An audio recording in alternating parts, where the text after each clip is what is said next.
네, 우리 오후 모임 세계교회에서 3강 시작하겠습니다. 제가 한번 기도하겠습니다. 하나님, 교회사를 공부하는 세 번째 시간입니다. 이 시간을 통해서 우리 비전교회 모든 성도들이 역사 속에서 살아 일하시고 움직이시는 우리 하나님을 만나고 깨달아 알게 하시고, 그리하여 그 하나님이 지금 우리의 삶 속에서도 살아서 역사하시고 간섭하심을 알게 하여 주십시오. 살아서 일하시는 하나님의 그 역사를 통해 용기와 힘을 얻는 저희들 되게 하여 주십시오. 예수님의 이름으로 기도합니다. 아멘.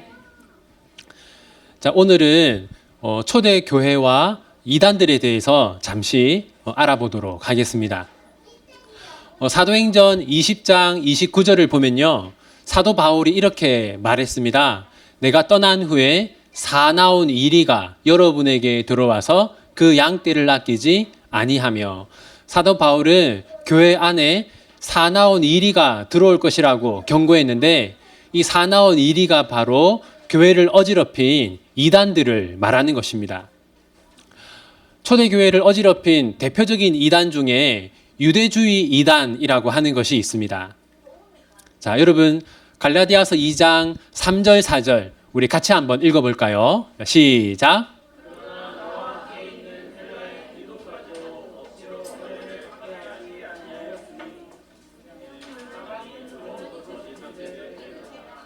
여기 보시면 사도 바울은 디도가 할례를 받지 않도록 했죠.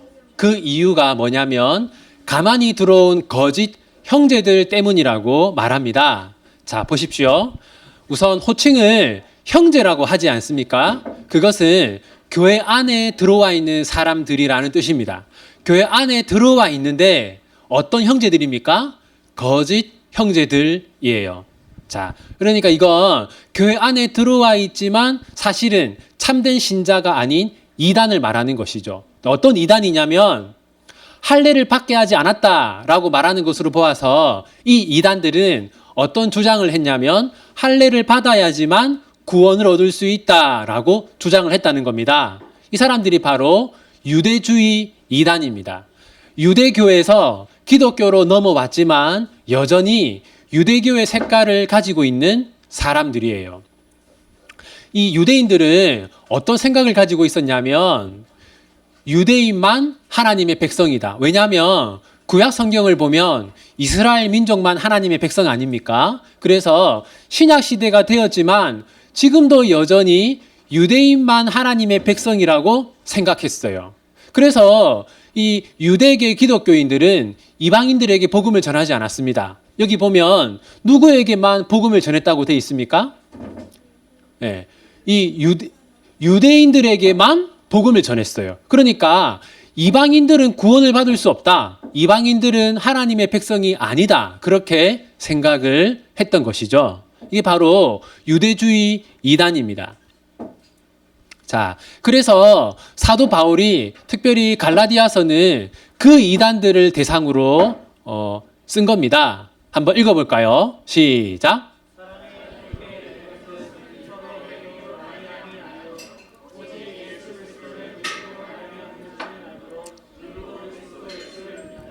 네, 이 유대주의 이단들은 율법을 잘 지켜서 어떤 자격을 얻어야지만 구원을 얻을 수 있다라고 주장을 했습니다. 그러니까 율법을 구원의 도구로 주장했던 것이죠. 특별히 율법 가운데 할례를 구원을 받기 위해서 필수적인 것으로 주장했어요. 왜냐하면 이 유대인들은 이제 유대인만 구원을 얻을 수 있다라고 주장했잖아요. 그러면 이방인이 구원을 얻으려면 이방인이 유대인이 되어야 한다. 그러니까 이방인이 유대인이 되는 의식이 뭐냐면 할례였어요. 그래서 반드시 할례를 받아야지만 구원을 얻는다고 이 유대주의 이단들이 주장했던 것이죠. 자, 지금도 이 유대주의 이단의 전통을 따르는 자들이 있습니다. 어떤 사람들이냐면 내가 어떤 행위를 해서 어떤 자격을 얻어야지만 구원을 얻는다라고 주장하는 사람들이 바로 지금도 남아있는 유대주의 이단이라고 할 수 있어요. 하지만 여러분, 성경이 우리에게 분명하게 말하는 것은 구원받기 위한 자격은 없습니다. 그러니까 우리 가운데 어떤 자격을 갖추었기 때문에 구원받을 사람은 아무도 없어요. 그러니까 그런 유대주의 이단이 우리가 미혹되어선 안 되겠죠. 그 다음 이 유대주의 이단은 이스라엘 안에서만 부분적으로 활동했지만 초대교회를 가장 어지럽힌 이단은 영지주의였습니다. 영지주의. 여러분 성경을 보면 성경에서 그 이단에 대해서 언급할 때 그 이단들은 대부분 이 영지주의 이단을 말합니다.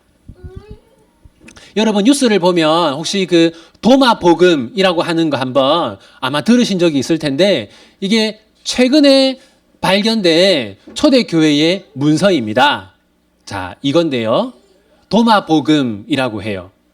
도마가 기록한 복음이라고 뜻인데 이건 실제로는 도마가 기록한 건 아니고요. 네, 도마의 이름을 빌려온 가짜 문서입니다. 이게 대표적인 영지주의 문서입니다. 그러니까 이단의 교리선 거죠. 네. 여러분, 이 영지주의의 창시자가 누구냐면 사도행전 8장을 보면 시몬이라고 하는 사람이 나옵니다.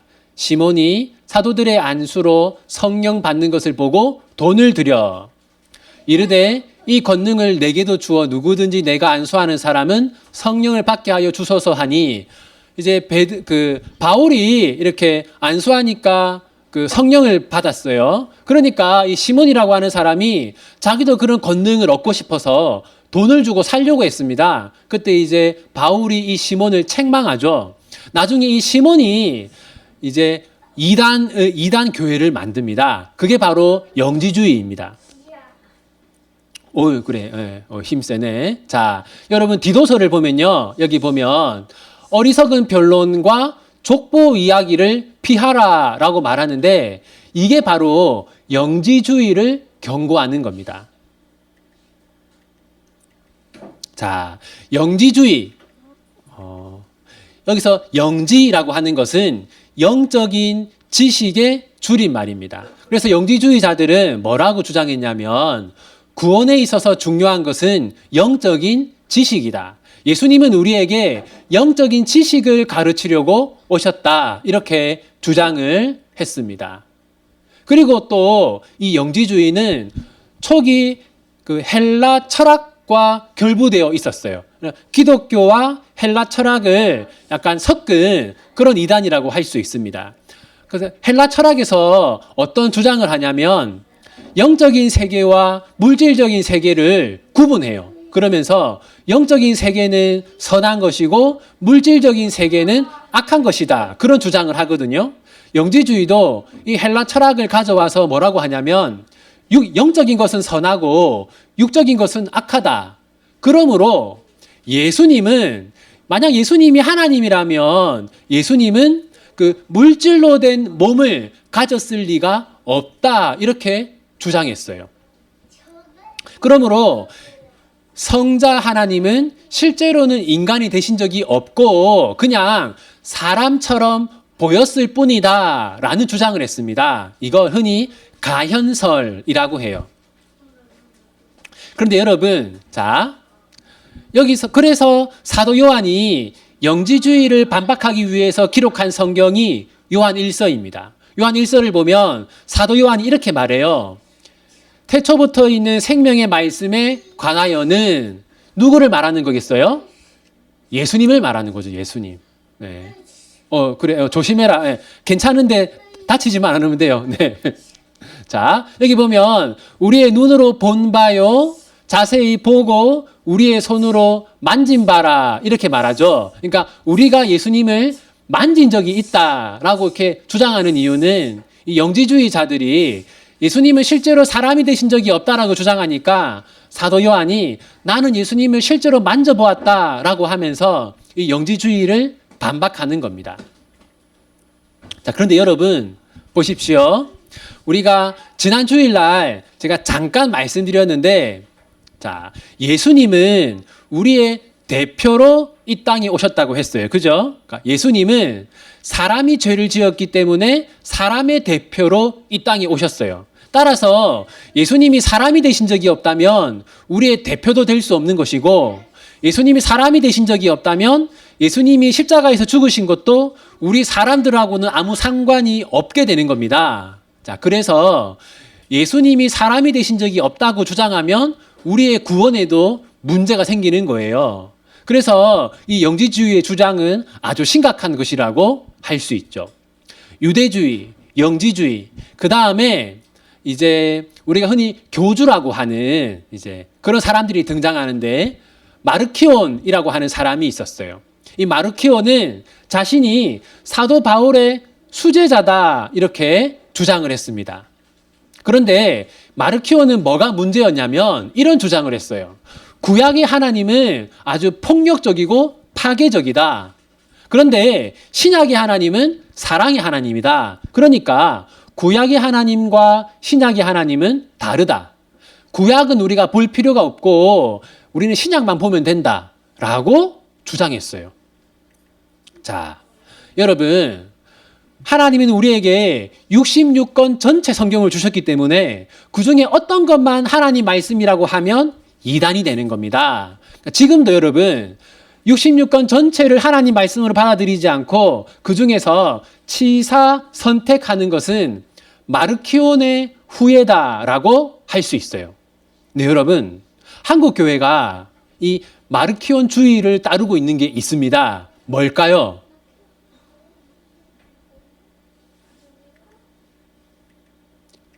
이겁니다. 말씀 뽑기 하는 거. 무슨 말이냐면 여러분, 여기 보면 2022년 내게 주신 하나님의 말씀. 여러분, 하나님은 우리에게 한 구절만 주신 적이 없어요. 하나님은 우리에게 66권 전체를 주셨습니다. 그래서 66권 전체가 우리에게 주신 하나님 말씀이지 내가 지금 뽑기에서 뽑은 이 한 구절만 나에게 주신 하나님 말씀이 아니란 말이에요. 그런데 더 심각한 문제는 뭐냐면 이 말씀 뽑기 할 때 저도 이제 예전에 시켜서 한 적이 있습니다. 이제 통이 있잖아요. 통 안에 이제 말씀을 넣어요. 근데 여러분, 뭐 하나님이 우리의 죄를 지적한다든지 뭐 그런 말씀 이 통에 넣습니까? 안 넣습니까? 넣지 않습니다. 잘 되고 복 받고 그런 구절만 그 안에 다 넣어놔요. 그래서 이건 여러분 우리의 욕망이 반영된 겁니다. 그러니까 잘못된 거죠. 이런 것들이 이제 마르키온주의라고 할 수 있어요. 자, 여러분, 하나님이 우리에게 주신 것은 내가 지금 뽑은 이 한 구절이 아니라 66권 전체다라는 것을 기억해야 합니다. 그 다음, 마르키온과 함께 또 교회를 어지럽힌 이단이 있는데 몬타누스라고 하는 이 사람입니다. 몬타누스는 이런 주장을 했어요. 성경은 종이일 뿐이다. 나는 성령님께 직접 듣고 여러분에게 말한다. 무슨 말입니까? 요즘도 이런 사람이 있잖아요. 어떤 사람입니까? 네. 나는 하나님으로부터 직통 계시를 받는다라고 하면서 하나님이 지금 나에게 말씀하셨다 이런 식으로 하는 사람들이 있는데 물론 여러분, 저는 하나님이 여러분 각자에게 직접 말씀할 수 있다고 생각합니다. 하지만 여러분, 그 말씀이 하나님이 주신 말씀인지 아니면 성경을 보면 사탄도 광명의 천사를 가장한다라는 말씀이 있잖아요. 그게 사탄이 하나님인 척하면서 우리에게 하신 말씀인지 어떻게 우리가 분간합니까? 그래서 지금 내 마음에 드는 생각 또는 내가 어떤 이제 갑자기 이렇게 들린 어떤 음성 이런 것들이 다 하나님 말씀이라고 생각하면 안 됩니다. 특히 우리가 경계해야 하는 것은 하나님은 언제나 나에게 말씀하신다라고 하는 사람들은 우리가 조심해야 돼요. 네. 그리고 하나님이 우리에게 말씀하시는 가장 주된 방편은 알겠어요. 이만희도 이렇게 얘기하죠. 하나님이 다른 사람들에게는 가르쳐 주지 않은 것을 나에게만 가르쳐 주셨다. 이렇게 주장하는 것들. 이렇게 직통 계시를 주장하는 사람들은 아주 위험한 사람들입니다. 여러분, 많은 사람들이 성령님이 나에게 직접 알려주셨다라는 말을 자주 하는데 이 말씀을 보면 그게 얼마나 위험한지 알 수 있어요. 우리 같이 한번 읽어보겠습니다. 자, 시작.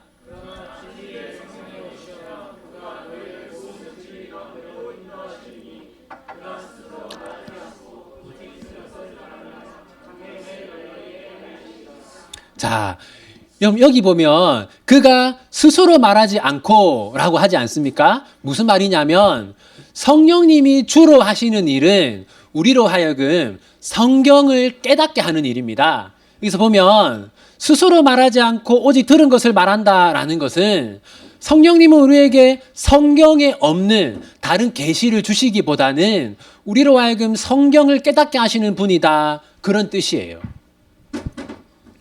자, 그 다음 이제 교회가 안과 밖으로 핍박을 받았습니다. 밖으로는 로마 제국의 박해를 받았고 안으로는 이단들의 공격을 받았어요. 그런데 313년부터 교회를 향한 박해가 끝나게 됩니다. 우선 여러분, 이때 로마 제국은 크게 세 부분으로 나누어져 있어요. 역사를 배우면 이때를 뭐라고 하냐면 군인, 황제 시대라고 말합니다. 무슨 말이냐면 원래는 로마에만 황제가 있고 이 황제가 정복한 나라들을 군인을 보내서 다스리게 했어요. 나중에 이 군인들이 저마다 내가 이 지역의 왕이다라고 주장을 했던 겁니다. 이렇게 로마 제국이 나누어져 있었는데 이 중에서 노란색 부분,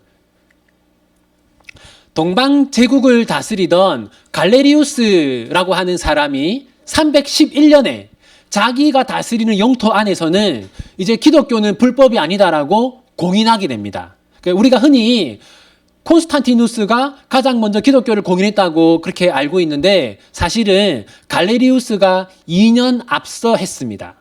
하지만 콘스탄티누스는 로마 제국 전체에서 기독교를 공인했기 때문에 정식적으로 기독교가 공인된 것은 313년이라고 보는 게 더 정확하겠죠. 그래서 여러분 이 313 이거 외우기도 쉬우니까 기억하십시오. 313년에 이제 기독교 박해가 끝나고 기독교는 공인되었다.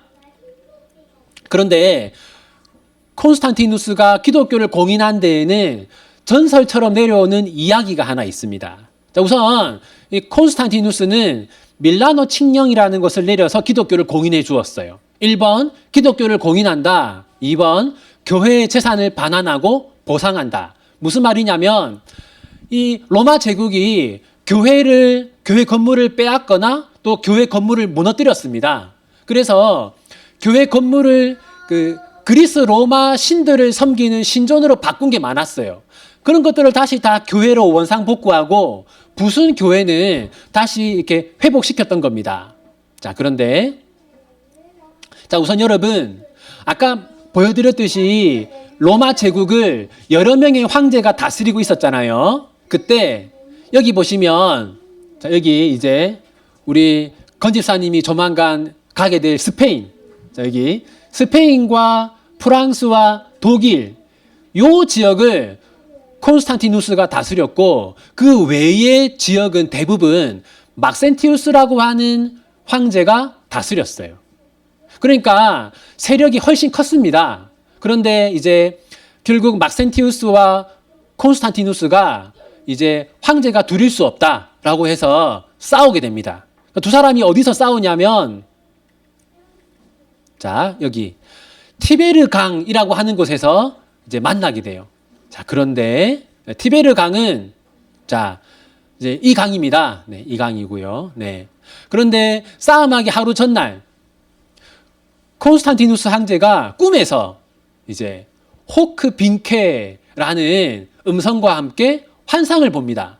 호크 빈케는 이것으로 승리하라 라는 뜻이고 그가 본 환상은 이겁니다. 요 모양인데요. 자, 요 모양. 이것은 예수 그리스도라고 하는 그 헬라어의 약어입니다. 흔히 콘스탄티누스 황제가 꿈에서 십자가를 보았다라고 알고 있는데 십자가를 본 건 아니고 예수 그리스도라고 하는 이름을 보았어요.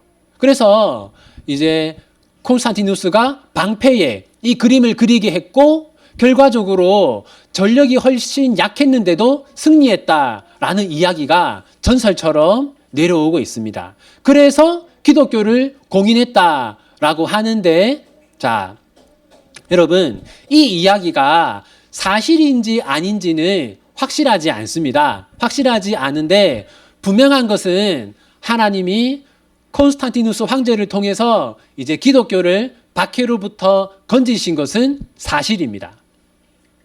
자, 그 다음 이제 313년에는 기독교가 공인되었고 380년에는 이제 기독교가 로마의 국교가 됩니다. 근데 여기도 이제 배경이 있는데 우선 테오도시우스 황제가 기독교를 로마의 국교로 만들었어요. 그 이유가 뭐냐? 여기 보시면 이제 이 빨간 선은 로마 제국의 영토입니다. 그리고 붉은색으로 표시된 부분은 뭐냐? 기독교가 전파된 지역입니다. 그래서 로마 제국의 크기와 기독교가 전파된 지역이 거의 일치하죠. 이 말은 이 당시에는 기독교가 로마 제국에서 제일 가는 종교였다는 겁니다. 그래서 이 황제는 백성들의 그 민심을 얻기 위해서 기독교를 국교로 만들었을 가능성이 높다고 학자들은 생각하고 있어요. 이때 이 데오도시우스 황제가 어떻게 하냐면 첫째, 기독교인만 공무원이 될 수 있게 합니다. 둘째, 모든 신전들을 교회로 바꿉니다. 셋째, 성직자의 생활비를 국가가 제공하게끔 합니다. 그런데 여러분, 이제 이렇게 기독교가 로마의 국교가 되고 이런 여러 가지 혜택을 받았으니까 여러분 생각하기에 이때부터 교회가 어떻게 됐을 것 같습니까? 더 부흥했을까요? 더 쇠퇴했을까요? 자, 여러분, 결과가 뭐냐? 1번, 여러분, 자, 기독교인만 로마 제국 안에서 공직자가 될 수 있었어요. 그러니까 성공하고 싶은 사람들이 교회로 오는 겁니다. 믿음이 없어도. 어떻게 되겠습니까? 교회의 영적인 수준이 하락하게 돼요. 그 다음, 자, 이제 목회자의 사례비를 국가가 주었잖아요. 그러니까 성도들이 헌금할 필요가 없는 거예요.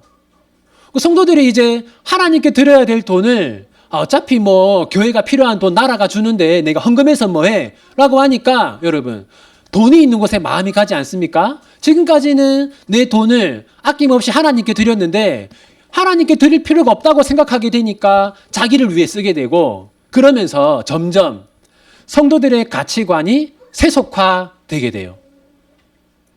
세 번째는 이제 기독교가 로마의 국교가 되면서 힘 있는 사람들이 교회로 나오게 됩니다. 그러면서 이제 교회는 지금까지는 교회가 힘이 없었기 때문에 교회가 헤쳐나가야 될 어려운 문제가 생기면 하나님께 기도를 했어요. 근데 지금은 기도할 필요가 없는 거죠. 왜냐하면 로마 황제도 기독교인이니까. 또 예를 들면 뭐 우리 교회에 이 부산 시장이 있는 겁니다. 우리가 막 기도 안 하겠죠. 그냥 시장님 이것 좀 해결해 주세요. 그런 일이 이때 일어났던 겁니다. 하나님보다 세상 권력을 더 의지하게 되었던 거죠. 네 번째는 여러분 이제 이게 중요한데 이런 것을 국가주의 교회라고 해요. 뭐냐면 교회의 중요한 사안을 교회가 결정하지 않고 국가가 결정할 때 이걸 국가주의 교회라고 하는데 예를 들면 여러분 지금 성탄절 있지 않습니까? 12월 25일. 원래 이것은 로마 제국 안에서 태양절이라고 하는 축제였어요. 그런데 로마의 황제가 그냥 바꾸어 버립니다. 앞으로 12월 25일은 태양절이 아니고 예수님의 탄생을 기리는 성탄절이다. 그런데 여러분 이것을 교회가 어떤 신학적인 의미를 가지고 이렇게 한 게 아니라 여러분 실제로는 예수님이 탄생했을 때 목자들이 양을 치고 있었잖아요. 그러니까 봄이거나 여름인 겁니다. 근데 지금 12월 25일은 겨울이잖아요. 그래서 이제 성경적인 그 배경이나 성경적인 사실과는 다른 거예요. 이런 식으로 아무런 성경적인 맥락 없이 그냥 황제가 앞으로 12월 25일이 성탄절이야 라고 하니까 그냥 성탄절이 된 겁니다. 그래서 이런 문제들이 교회 안에 생겨났던 것이죠. 자, 그러면 이제 이런 교회의 역사가 지금 우리에게 주는 교훈은 무엇인가? 몇 가지 생각해 보겠습니다. 첫 번째는 여러분, 첫 번째는 때가 있다라는 겁니다. 한번 같이 읽어볼게요. 읽어보겠습니다. 시작. 네. 또 시작.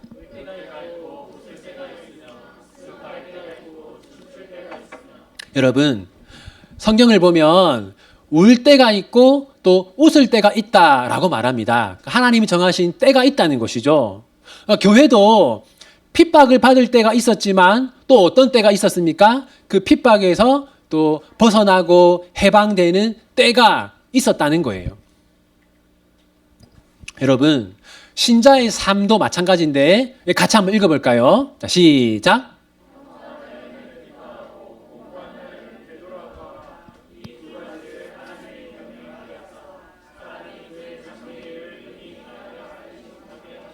네, 아멘. 여러분, 사람들이 이런 생각을 합니다. 지금 내가 형통하면 앞으로도 형통할 거다라고 생각해요. 또 지금 내가 어려우면 나는 앞으로도 어려울 거야 라고 생각합니다. 근데 그게 아니라는 겁니다. 뭐라고 되어 있습니까? 네. 하나님은 형통함과 공고함을 우리 사람들의 삶에서 번갈아 주신다라고 말해요.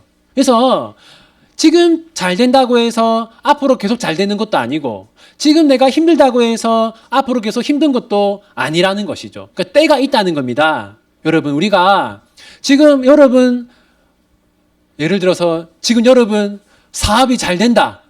그럼 우리 마음이 교만해져서 마치 앞으로도 계속 잘 될 것처럼 생각하기가 쉽다는 것이죠.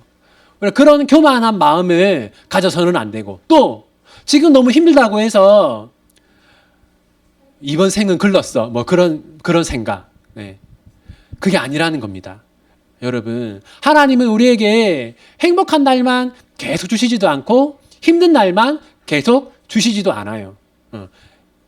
그런 슬퍼할 때가 있고 또 우리가 또 웃을 때가 있고 하나님은 하나님이 우리에게 허락하시는 때가 있다라는 것을 우리가 역사를 통해서 알 수 있습니다.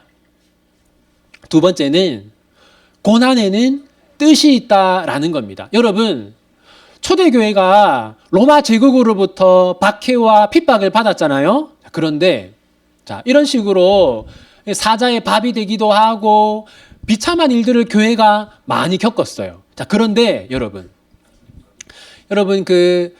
약 이제 300년 정도가 되면 아까 사진 본 것처럼 로마 제국 전역에 기독교가 전파됩니다. 그런데 초대교회 당시에 기독교가 널리 전파된 가장 중요한 이유가 무엇이었냐면 이거였다고 합니다. 교인들이 이렇게 박해를 받으면서도 계속해서 예수님을 믿는 겁니다.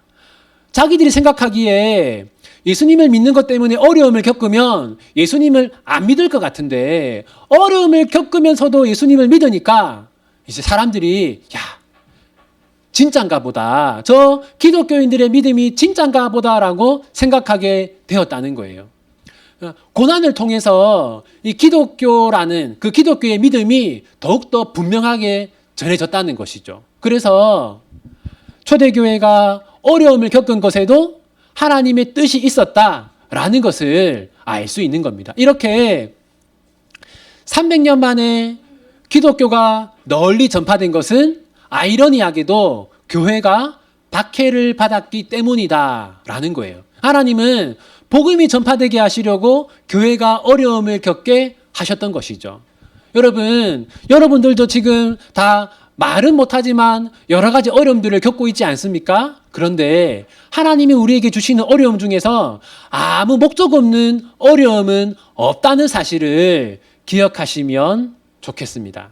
미우라 아야코라고 하는 분이 쓰신 빙점이라고 하는 소설을 읽으면 거기 이런 문장이 나온다고 합니다. 하나님이 아무 뜻 없이 하시는 일은 없다. 네. 자, 한번 같이 읽어볼까요? 자, 시작.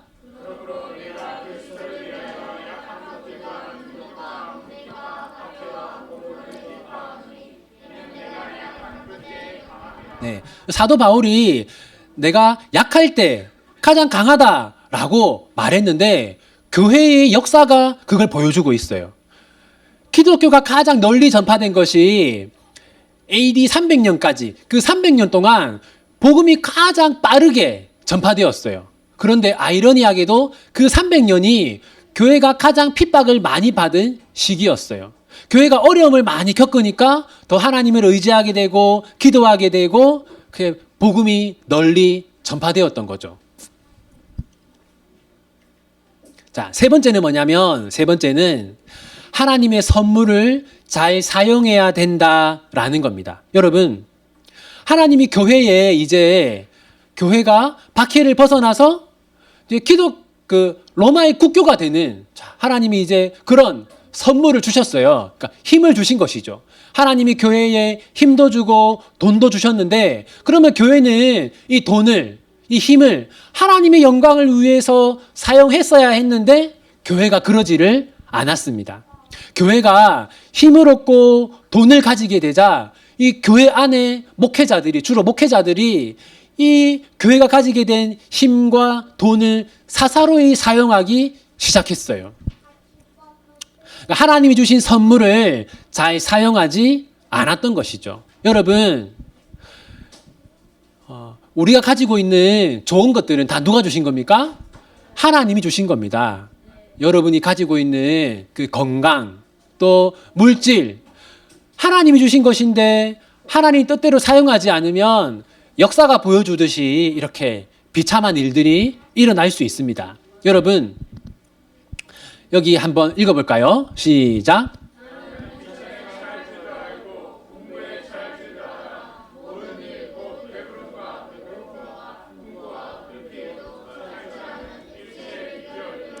네, 아멘. 이제 아까 우리가 첫 번째 교훈이 때가 있다라는 거였잖아요. 슬퍼할 때가 있고 웃을 때가 있다. 마찬가지로 사도 바울도 마찬가지였어요. 사도 바울도 부족할 때가 있었고 넉넉할 때가 있었습니다. 둘 다 지혜가 필요해요. 부족할 때는 부족하지만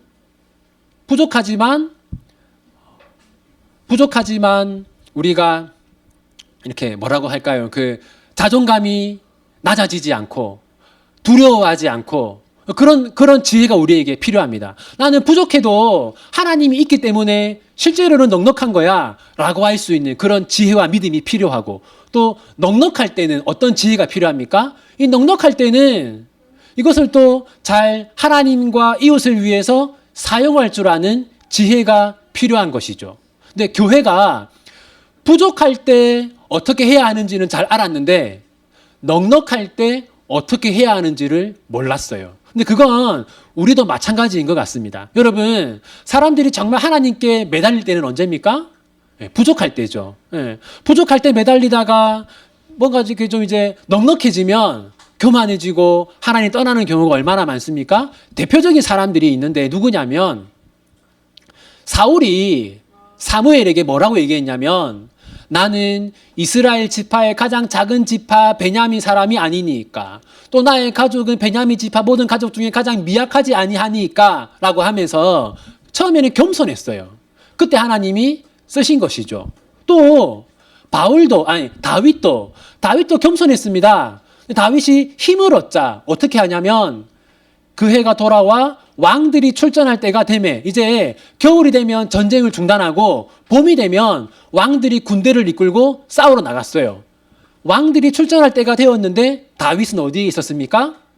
예루살렘에 그대로 있더라. 넉넉해지니까 교만해진 것이죠. 자, 여러분, 우리가 이제 이 세 가지를 한번 살펴보았습니다. 핵심적인 것은 때가 있다인 것 같아요. 교회가 약할 때가 있었고 강할 때가 있었다. 그런데 약할 때는 그 약함을 이기는 지혜가 필요하고 또 강할 때는 그 강함을 또 겸손하게 우리가 지탱할 수 있는 그런 지혜가 필요한 것 같아요. 여러분 중에서 부족하다고 지금 내가 참 많이 부족한 시기다라고 생각한다면 또 이게 하나님이 나에게 허락하신 그 때구나 생각하면서 하나님께 더 굳게 매어 달리시고 또 하나님이 여러분을 넉넉하게 하신 때라면 교만해지지 않고 또 겸손하게 더욱더 또 하나님께 엎드리는 그런 여러분들이 다 되었으면 좋겠습니다. 네, 기도하겠습니다. 하나님 아버지, 오늘 교회 역사를 통해서 하나님이 일하시는 때가 있다는 것을 알게 되었습니다. 교회는 박해를 받을 때가 있었고 또 교회가 힘을 가진 때가 있었습니다. 안타깝게도 교회가 어려움을 겪을 때는 겸손하고 지혜롭게 행했지만 교회가 힘과 권력을 가지게 되었을 때는 교만하여졌던 것을 보게 되었습니다. 하나님, 우리 비전교회 모든 성도들 힘이 없고 부족하고 약할 때는 더욱더 하나님 의지하고 하나님께 엎드리게 하시고 또 하나님이 우리에게 넉넉함을 주셨을 때에는 교만해지지 않고 하나님이 주신 넉넉한 것을 교회와 또 이웃과 또 하나님의 영광을 위해서 잘 사용할 수 있는 그런 우리 비전교회 모든 성도들 되게 하여 주십시오. 이제 또 각자의 삶의 자리로 돌아가게 됩니다. 어디서든지 늘 하나님 신뢰하며 하나님의 약속을 붙들고 두려워하지 않으며 이 한 주간 잘 살아낼 수 있도록 동행하시고 힘을 주시고 은혜를 베풀어 주십시오. 특별히 지금 함께하고 있는 우리 다음 세대, 우리 어린 자녀들, 이들의 믿음이 하나님의 은혜 가운데 잘 자라날 수 있도록 함께하여 주십시오. 예수님의 이름으로 기도합니다. 아멘. 네, 수고하셨습니다. 한 주간 평안하시기 바랍니다.